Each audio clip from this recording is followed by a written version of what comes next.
Badan Pusat Statistik Sumsel mencatat, inflasi di provinsi ini melaju 0,98%, tertinggi dibanding periode yang sama tahun sebelumnya, yang hanya 0,42%.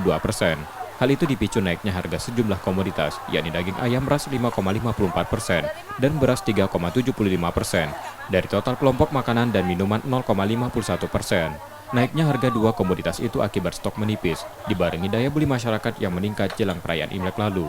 BPS Sumsel menyebut, angka inflasi pada periode Januari 2022 disebut mengkhawatirkan untuk mengawali perekonomian di awal tahun karena terjadi di kelompok komoditas yang merupakan kebutuhan pokok masyarakat.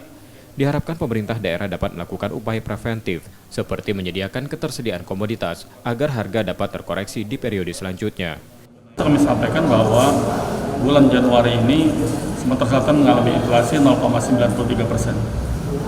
Inflasi lebih didukung dengan naiknya harga-harga bahan makanan.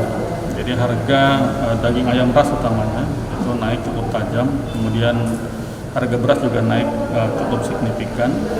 Kemudian kita juga bisa tahu bahwa kenaikan cukai rokok beberapa waktu ini masih mendorong terjadinya inflasi.